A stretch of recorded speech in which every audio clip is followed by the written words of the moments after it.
अस्सलाम वालेकुम एवरीवन। जी मेरा ये अकाउंटिंग का सेकंड लेक्चर जो मैं अपलोड कर रही हूँ। इससे पहले मैंने आपको जो है कैश बुक के कॉलम बताए थे। आज मैं उन्हीं कॉलम में आपको कैश बुक का जो क्वेश्चन है वो कैसे सॉल्व होता है ये बताऊँगी। तो आप ये देख रहे होंगे सामने कि ये मैंने कैश बुक का क्वेश्चन है ये, और क्वेश्चन नंबर 5 है। ईयर है इसका 2015, जो कि रेगुलर और प्राइवेट सेम है। तो जब आप मेरी वीडियो देखेंगे तो आपका तरीक़ाकार ये होना चाहिए कि क्वेश्चन को 2015 के क्वेश्चन नंबर 5 को कैश बुक के सामने रखिएगा और फिर आप देखिएगा, तो फिर आपको जो सारा लेक्चर है वो मेरा बआसानी आपको समझ में आ जाएगा। तो आप ये देख रहे होंगे कि यहाँ क्या लिखा हुआ है। अब कैश बुक में आ जाइए। यहाँ पर जो मैंने बनाए थे आपको, Mister Yasir a sole traders uses 3 column cash book, यानी कि 3 कॉलम कैश बुक बनानी है फॉर हिज बिजनेस, मतलब अपने बिजनेस के लिए। On June 1, 2014 he had cash on hand 25,000। Cash on hand 25,000, what does it mean कि कैश उनके पास है 25,000 एंड कैश इन बैंक ₹35,000, यानी कि बैंक में उनके पास पैसा है 35,000 और कैश उनके पास है 25,000। During the month he completed the following transactions. अब बेटा आपको पता है ये जो ऊपर दिया हुआ है ये आपको बताया गया है कि कैश एसेट्स है, वो भी डेबिट में होता है। बैंक भी आपके पास एसेट्स है, वो भी डेबिट में होता है। ठीक है, यहाँ तक बात समझ में आई जी। अब आप ये देख रहे होंगे कि ये जो मैंने कॉलम बनाए थे, date, particulars, post reference, discount, cash and bank, मैंने कहा था कि ये तमाम के तमाम डेबिट है। और बिल्कुल इसी तरह ये जो हैं सारे नाम, date, particulars, post reference, discount, cash और बैंक, ये क्रेडिट है। अब इसके अंदर आप ये देखें कि मैंने तमाम क्वेश्चन सॉल्व किया है। इस क्वेश्चन को देख के आप घबराएं नहीं। अब ये देखें कि मैं इसकी कैसे पोस्टिंग करने जा रही हूँ। अब मुझे आपको एक बात इसमें और बतानी है कि डेट और पर्टिकुलर्स, पोस्ट रेफरेंस के बाद जो मैंने डिस्काउंट लिखवाया था आपको, उसमें एक चीज़ का इजाफा करें कि ये जो डेबिट में डिस्काउंट है इसको हम बोलते हैं सेल डिस्काउंट, यानी कि जो डिस्काउंट डेबिट में आएगा उसका नाम होगा सेल डिस्काउंट। कैश और बैंक वैसे ही रहेंगे, डिस्काउंट का प्रॉपर नेम होगा सेल डिस्काउंट, जो कि डिस्काउंट डेबिट में आ रहा है। और क्रेडिट साइड जो डिस्काउंट आएगा उसको हम कह रहे हैं परचेज डिस्काउंट। क्रेडिट के डिस्काउंट को परचेज डिस्काउंट और डेबिट के डिस्काउंट को सेल डिस्काउंट इसमें कहेंगे। अब मैंने आपसे इस क्वेश्चन में, आपने अभी अभी देखा जो मैंने आपको बताया था कि आपके पास कैश कितना है 25,000 ऑन हैंड, बैंक में कितना है 35,000। तो बेटा आपको क्या करना है, डेबिट साइड आपके पास कैश का कॉलम भी है, डेबिट साइड आपके पास बैंक का कॉलम भी है। तो आप सिंपल क्या करेंगे, डेट की जगह लिखेंगे 1 जून, पर्टिकुलर्स में बैलेंस लिखेंगे। इसका मतलब है कि आपके पास ओपनिंग बैलेंस जो है कैश के कॉलम में लिखेंगे 25,000, बैंक में लिखेंगे 35,000। दोनों कॉलम में आपने लिख दिया। दोनों चीज़ें आपकी डेबिट में हैं, इस वजह से आपने कैश का डेबिट बैलेंस यूज़ किया है और बैंक का भी डेबिट बैलेंस यूज़ किया है। डिस्काउंट कुछ नहीं है तो यहाँ डैश लगाएंगे, it means nothing. Post reference में भी कुछ नहीं लिखना। तो आपने ये बैलेंस इस तरह पुट करना है 1 जून को बैलेंस का टाइटल देके, कैश में 25,000 और बैंक में 35,000। क्लियर। अब आपके पास आइए, यहाँ पर दूसरी ट्रांजैक्शन है। यहाँ पर आप देखिए, अब यहाँ पर है आपके पास 6 जून की, लिखा हुआ है receive a cheque from dash company, जो भी कंपनी है आपके पास, फॉर ₹2400 एंड जो है आपके पास 3 them and good offer the discount ₹100। आ गई बात समझ में?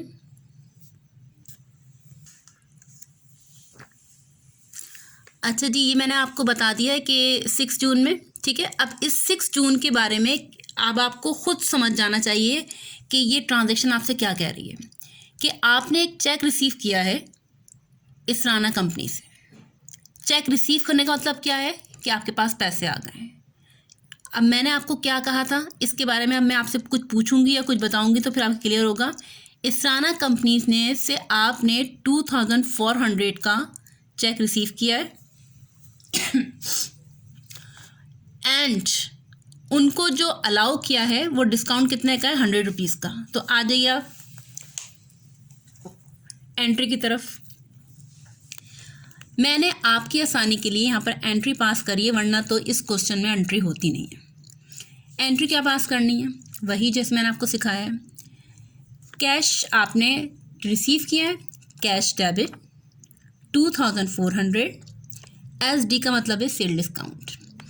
आपने डिस्काउंट कितना दिया है, in this time you are a seller, क्योंकि आप कैश रिसीव कर रहे हैं। सेल डिस्काउंट कितना दिया है, ₹100। कैश डेबिट है 2400, क्योंकि वो एसेट्स है, एसेट्स इंक्रीज हो रहा है। सेल डिस्काउंट आपका एक्सपेंस होता है, एक्सपेंस इंक्रीज होता है, वो भी डेबिट में आ गया। Cash debit, sale discount debit, और अकाउंट सिवल, क्योंकि आपने रिसीव कर लिया तो अकाउंट सिवल एसेट्स डिक्रीज हो रहा है, तो ये आपके पास आ गए 2500 क्रेडिट में। अब देखिए कैश भी आपके पास डेबिट में कैश कॉलम भी है, और ये जो सेल डिस्काउंट ये कॉलम भी है आपके पास। अब आप सिंपली क्या करेंगे, डेट में लिखा 6 जून, और पर्टिकुलर्स में अब आप क्या करें, इसको ज़रा सा आप जो भी है रहने दीजिए, पहले आप डिस्काउंट की पुटिंग कर लीजिए। डिस्काउंट कितना था, ₹100। कैश जो आपने रिसीव किया वो कितना है, 2400। तो कैश में बेटा आपने 2400 लिख दिया, डिस्काउंट सेल डिस्काउंट में आपने ₹100 लिख दिया। ये दोनों कॉम आपके पास अवेलेबल थे। अब आपने क्या किया था, कैश भी, कैश डेबिट है, सेल डिस्काउंट डेबिट है, तो आपने वहाँ लिख दिया। अकाउंट सिविल क्रेडिट है, तो अब आप क्या करेंगे, पर्टिकुलर्स में कैश किसकी वजह से डेबिट हुआ, सेल डिस्काउंट किसकी वजह से हुआ, उसका नाम आपको पर्टिकुलर में लिख देना है। यानी कि अकाउंट सिविल ये कौन सा है, इसराना जो कोई कंपनी है, यहाँ पर आपको अकाउंट सिविल वजह लिखनी है जिसकी वजह से ये कैश और ये डिस्काउंट आपके पास आपने दिया है, डिस्काउंट और कैश आपने लिया है, वो वजह आपको लिख देनी है। अकाउंट सिविल की वजह से है वो इसराना कंपनी की वजह से।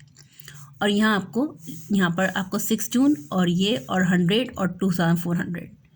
अब तक हमने क्रेडिट कॉलम क्यों यूज़ नहीं किया, क्योंकि क्रेडिट कॉलम का भी कोई काम ही नहीं है। बैलेंस भी आपके कैश और बैंक यहाँ पर आ गए थे, और डेबिट साइड ही सेल डिस्काउंट भी था और 2400 भी था। अच्छा जी, 6 जून के बाद अब आ जाइए नीचे, जून 11। इसमें लिखा हुआ है डिपॉजिट डैश कंपनी, जो भी कंपनी है, चेक इन द बैंक। मतलब ये इसराना कंपनी लिखी हुई है, यानी कि जो चेक हमने इसराना कंपनी से रिसीव किया था ऊपर 6 जून को, जो कैश, अब वो हम जा रहे हैं बैंक में डिपॉजिट करवाने के लिए, ठीक है। क्योंकि इस ट्रांजैक्शन में देखें कोई अमाउंट नहीं लिखा हुआ, यानी कि 11 जून की ट्रांजैक्शन में मैं कौन सा अमाउंट लूँगी, जो 6 जून में हमने इसराना कंपनी से कैश वसूल किया है। यानी मैंने आपको बताया था, पहले हम चेक मतलब जो भी कैश है उसको वसूल करते हैं, दूसरी ट्रांजैक्शन में लिखा होता है कि बैंक में डिपॉजिट किया, ठीक है। तो एंट्री क्या पास करते हैं आप 11 जून की, क्या होती है entry, bank debit and cash credit. याद आया आपको, जब भी बैंक में हम अकाउंट खुलवाते हैं या डिपॉजिट करवाते हैं, बैंक डेबिट होता है, कैश क्रेडिट होता है। ठीक है ना जी। तो 2400 बैंक डेबिट क्यों हुआ? क्योंकि वो मैंने पैसे जो मैंने वसूल किए थे सराना कंपनी से, मैंने वो बैंक में रखवा दिए। तो बैंक एसेट्स इंक्रीज़ हो गया, गो टू डेबिट साइड। और मेरी कंपनी से पैसा चला गया है, कहाँ चला गया है? बैंक। तो कैश भी एसेट से वो डिक्रीज़ हो गया, 2400 क्रेडिट। ये एंट्री जो है वो आपको कोई नहीं करवाता और आपसे पूछी भी नहीं गई है, दोबारा बता रही हूँ, लेकिन मैं आपकी आसानी के लिए ये एंट्री पास कर रही हूँ। इस एंट्री को देख के आप पोस्टिंग बहुत जल्दी कर लेंगे। समझ में आ गई है 11। अब हम आते हैं कैश बुक की तरफ, इसको पोस्टिंग कैसे करनी है। ये देखिए आप 11 जून आपको डेट में लिख देना है, 11 जून। उसके बाद आपको क्या लिखना है, पर्टिकुलर्स को आप ज़रा से खाली छोड़ दीजिए आप, या जो भी है बताती हूँ उसको मैं आपको भी क्या करना है। अब आप आइए, आपके पास क्या है, आपने एंट्री क्या पास करी है? Bank debit, cash credit.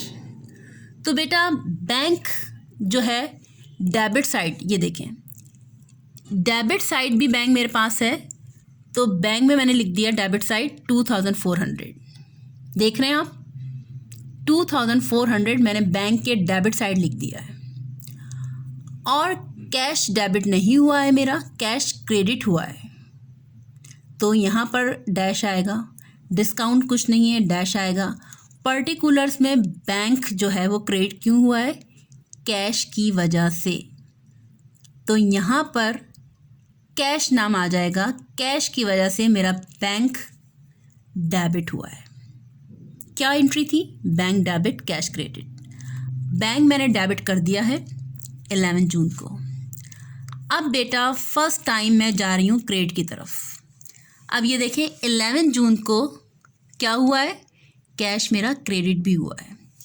Entry मैं आपको फिर दिखा देती हूँ एक दफ़ा। Bank debit, cash credit, bank debit, cash credit. ये अच्छी तरह याद कर लीजिए। बैंक की जो डेबिट साइड मैंने 2400 लिख चुकी हूँ, लेकिन कैश अभी तक मैंने क्रेडिट नहीं किया है। अब मैं आपके सामने कर रही हूँ। क्रेडिट साइड आइए, 11 जून लिखिए आप, और यहाँ पर पर्टिकुलर्स में क्या लिखेंगे वो हम बाद में लिख लेते हैं। पहले हम आते हैं यहाँ पर, परचेज डिस्काउंट नहीं है तो परचेज डिस्काउंट में डैश लगाएं, कोई डिस्काउंट नहीं है। कैश मेरा क्या हुआ है? क्रेडिट। तो मैंने कैश में क्रेडिट साइड जाके 2400 लिख दिए हैं। बैंक मैंने डेबिट साइड लिखा है और कैश मैं क्रेडिट साइड लिख रही हूँ। बैंक में डैश लगाऊंगी, परचेज डिस्काउंट में डैश लगाऊंगी, क्योंकि यहाँ पर कोई अमाउंट नहीं है। तो अब आप ये देख लीजिए, जो मैंने एंट्री पास की थी, बैंक डेबिट, कैश क्रेडिट हो गया। बैंक डेबिट 11 जून को यहाँ पर हो गया 2400 बैंक डेबिट साइड, और कैश क्रेडिट यहाँ पर हो गया। अब कैश जो क्रेडिट किसकी वजह से हुआ है? बैंक की वजह से। तो पर्टिकुलर्स में आपने वजह लिखनी होती है, रीज़न लिखना होता है कि कैश किसकी वजह से क्रेडिट हुआ। 11 जून को आप डेबिट में भी एंट्री पास करोगी और क्रेडिट में भी। डेबिट में क्यों करोगी? क्योंकि बैंक डेबिट हुआ है। क्रेडिट में क्यों करोगी? क्योंकि कैश डेबिट हुआ है। उसके बाद ये पास करने के बाद, जब आप ऐसी एंट्री जो डेबिट में भी पास कर रही हो और क्रेडिट में भी पास कर रही हो, उसको हम कहते हैं कॉन्ट्रा एंट्री।